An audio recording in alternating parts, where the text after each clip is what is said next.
What was known as the election day in the United States has now been replaced by election week, with officials cautioning a delayed result. The reason? An unprecedented surge in mail-in voting.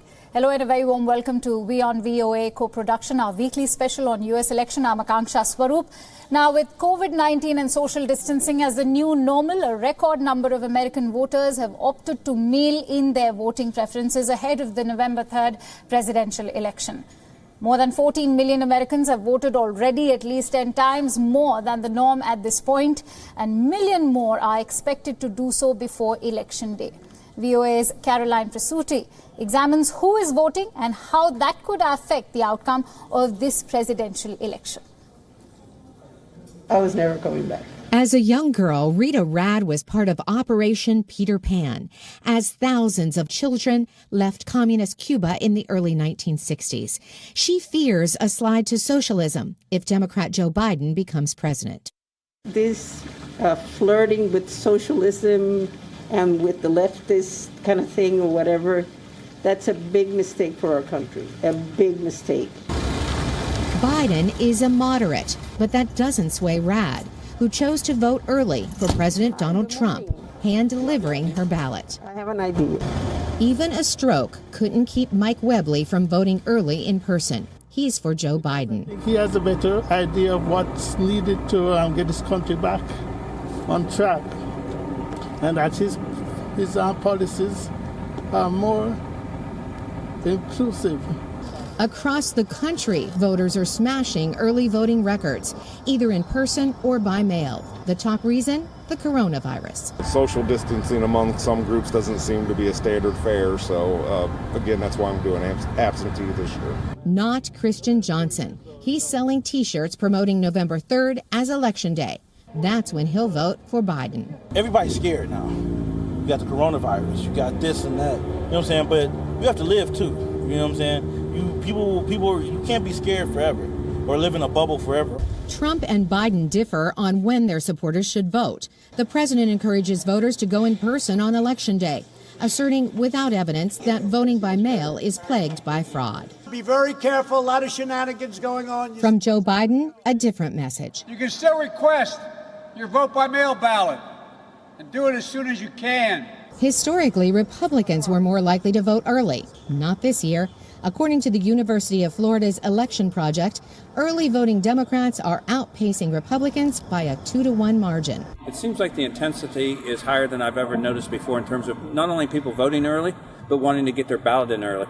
It's the same in Virginia, second only to Florida in the number of early voters. Caroline Presutti, VOA News, Miami, Florida.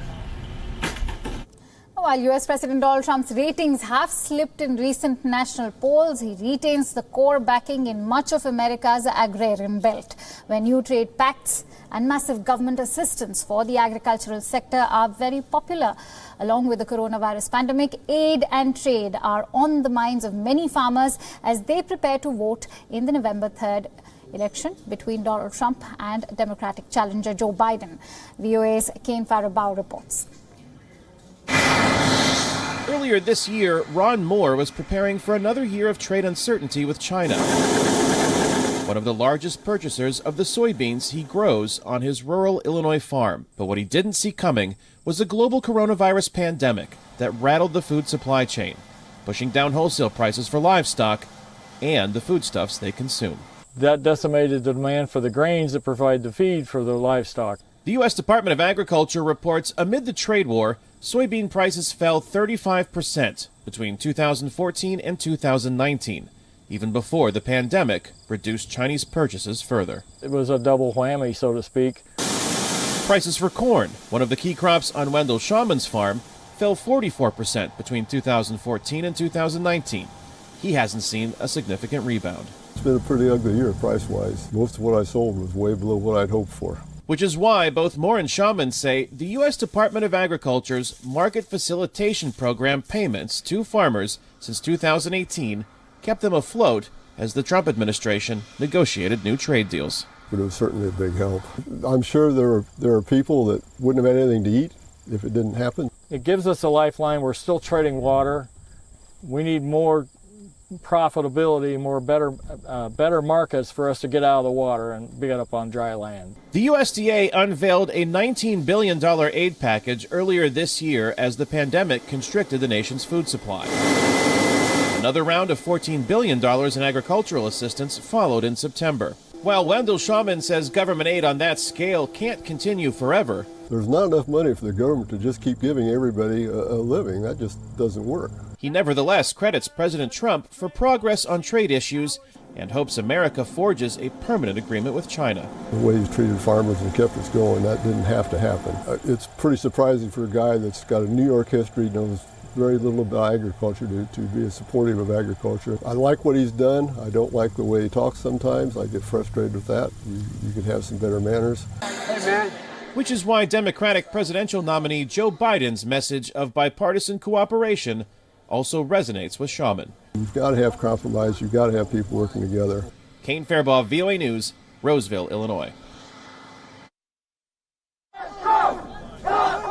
We'll be talking a lot more on the urban and rural divide in the United States. But before that, let's also give you a quick update on what's the latest on U.S. election. For now, we know that Joe Biden has vowed to repeal Muslim ban imposed by Donald Trump's administration, and that is if he gets elected. He stated in a video message to Muslim advocates, a civil rights organization, on Thursday that Biden also promised to push lawmakers for legislations to fight the growing spike in hate crimes in the United States. At the same time, as we spoke earlier, it was also the mail-in voting that has increased almost 10 times and is making big news. Many of the voters, 14 million voters, have already voted this time in the mail-in ballot.